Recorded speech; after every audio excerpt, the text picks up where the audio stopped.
Hello everyone, Pineapple Apple here with the second episode of the latest season of the Blue Box show, Doctor Who, Lux. Last episode was a pretty good start and definitely a go in the right direction from Space Babies, and this episode strangely follows last season as well, by having episode 1 be about the new companion going to space and the second episode focusing on a god in the past. This episode, much like The Devil's Cord, was both creative and entertaining. But did some scenes miss the mark and try too big for their britches? Let's find out by jumping on where the robot revolution left off in Lux. We get a pretty effective cold open where a group of typical filmgoers enjoy a film on nuclear war? I guess this is what Oppenheimer's average audience looked like. And a Mr. Reginald Pye, played by Linus Roach, leaves his spoon unattended, which is never a good idea as a beam of menacing moonlight bounces off it and into the light of the film projector, possessing the main character of the running cartoon, Mr. Ring-a-Ding, played by Alan Cumming, a clever rubber hose character with a fun theme song. The animation for Mr. Ring-a-Ding is really effective, both in 2 and 3D. Very Roger Rabbit-esque, pretty well done, as I didn't notice any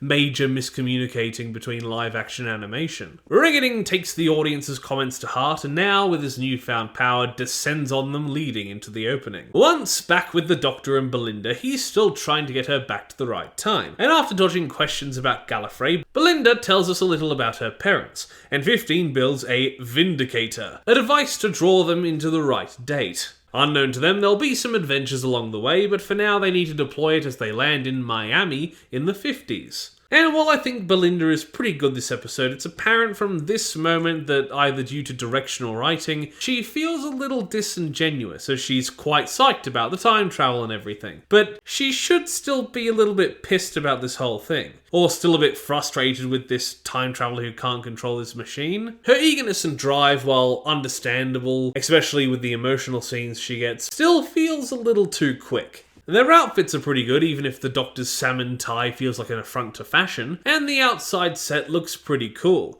Interestingly lit and definitely feels like, a TV version of Miami. You notice here the Doctor makes some alluding comments about skin colour, and the true implications that would come with 2 non-white time travellers, not overly leaned on, but just enough to make it believable. Belinda brings up Rock Hudson, fitting in well to her medical background, and it's a nice reference to make considering I've never heard of the guy. Of course, never able to resist a mystery, 15 is enamoured with the chained theatre, and although Belinda tries to get them on their way, 15 knows how to get her on board, investigating inside a diner across the way, even if technically and racially they aren't supposed to be in there. Mad Lad Logan allows them to stay and meet with the mother of one of the missing cinemagoers. 15 missing people in Series 15 with the 15th Doctor. The mother is now hopeful of her son's return after seeing a police box arrive, so Belinda is guilted into helping. I have toppled worlds. Sometimes I wait for people to topple the world. Logan keeps his exposition up, it really could have been done better, and we learn Reginald is still up there playing movies in the night, so 15 and Belinda break in, and unable to be warned away by Reginald's desperate pleas, they run into Mr. Ring-a-Ding. I'm Mr. Ring-a-Ding! Yeah, I just said that, don't interrupt me. Their introductions are played pretty well, Mr. Ring-a-Ding starting really cute and endearing with his own personal soundtrack. I'm beaming at ya!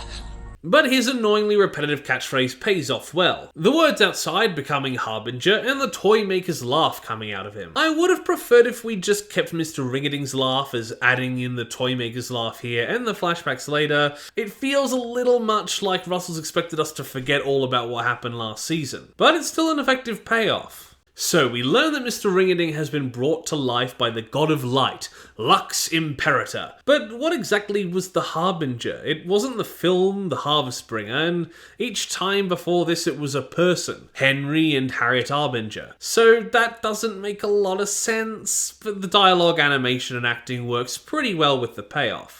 Thanks to Reginald, we see that Lux's caveat is that he's bound to the rules of the character, having to do Mr. Ring-a-Ding's dance when it plays. But once again, this is another thing that doesn't fit perfectly, as the Toymaker and Maestro are the gods of music and games, so their rules work with such. But the god of light being bound to the rules of film and character. Those rules are fun and work in the episode, but I feel like a God of Entertainment, or 3, would make a little more sense than the God of Light. Reg wants them to escape and exposits to them that the movies in the dark feed Lux, and that he's trapped Reg here, not out of fear, but by bringing his dead wife back to life through his powers. It's heartbreaking and a really good idea, sold perfectly by both the Doctor and Reg. And don't tell me she's not really there. Because if that thing is real, then so is she.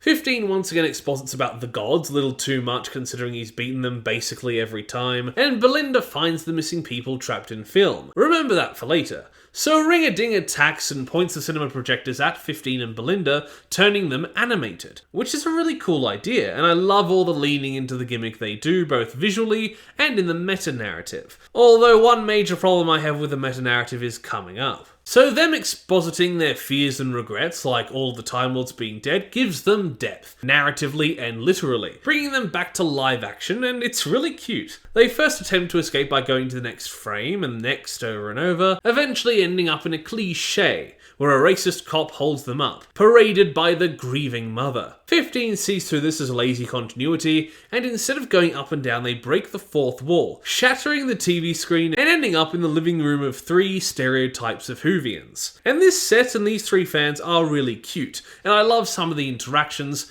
but for me, I can detect the exact line where it stops working.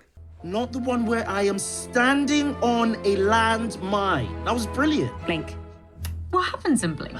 It's the story where you're not allowed to blink. Beyond the fact that Heaven Sent exists, the Whovians then realise they aren't real, helping the Doctor by getting him back and awkwardly admitting they'll die when the Doctor and Belinda go back into reality. And it's just far too melodramatic and the score is overplayed massively. Although I like hearing the music and I like the basic ideas and themes here, but with the script and dramatic acting of these 3, even though I like them, and I get the whole playing with cliches they were going for, the cliche of the melodrama, the cliche of what your average Doctor Who fan looks like. But even though I liked it, it just felt off, feeling more like fan fiction. It worked better for me on a second watch, but there are multiple different ways the scene could have played out, and it's nice, but it just doesn't fit together. Mashing the trope of a Whovian, but also giving them such weight in the story. So endearing, but out of place, even if I vibe with these 3 immensely. 15 and Belinda mourn the loss of their fans, using them as a rallying cry to fight, and they burst the frame with pretty cool effects. 15 getting some nasty burns that he regenerates away,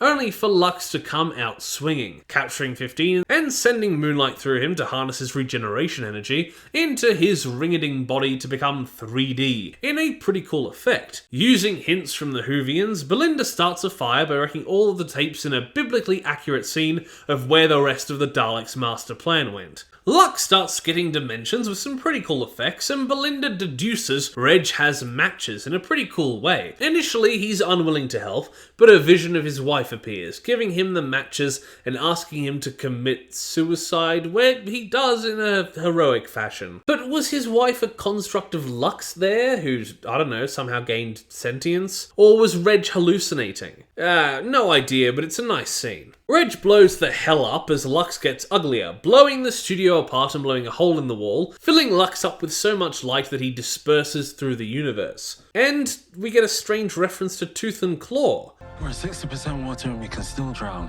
You're 70% water, you can still drown. Come on! Seriously, both times he uses this analogy, it's about light. It's weird. All of the missing people appear and, no, this is where I call bullshit. The place their film was stored in blew the hell up. They should all be dead, permanently. Something in the script needed to change to justify this. I don't care how nice of a moment it was. Belinda and the Doctor bond over the happiness as they go. Mrs. Flood coming up to the reunited mother and son, claiming that the Doctor's adventures will soon end. When else, May the 24th. And finally, as the credits roll, the Whovians, who are totally hints towards either the threefold deity of malice, mischief, and misery, or the gods of Ragnarok, and I'm definitely not clowning, don't mind me. But they live, and now they're even more defined, with last names now, judging by the credits. Good for them. So that was Lux, and apart from some problems in logic and writing, I had a lot of fun. Great performances, a creative and well done gimmick, and it looked fantastic. The story fails to grab me in portions in the middle, and that whole Hoovian scene could have used a redo, but with Mr. Ring-a-Ding, the dynamic duo, Reg, and the creativity here, I'll have to give Doctor Who Series 15, Episode 2, Lux, a solid 7.5 out of 10. Match close to The Devil's Cord, as it's the same kind of episode, but both have their own ups and downs in their gimmicks, but I found myself more enamoured with the character and animation in this episode, as opposed to the music in that one. Thank you everybody for watching my review of Lux. Please like the video if you liked it, comment down below if you wish, consider subscribing to the channel, and if you do, ring the notification bell so that you're told every single time that I make an upload. Once again, thank you for watching, and I will see you in the next review. Bye! Toast. A little piece of toast. Because there's so much to choose from. There's brown bread, white bread, all sorts of wholemeal bread. It comes in funny packages with writing on the side.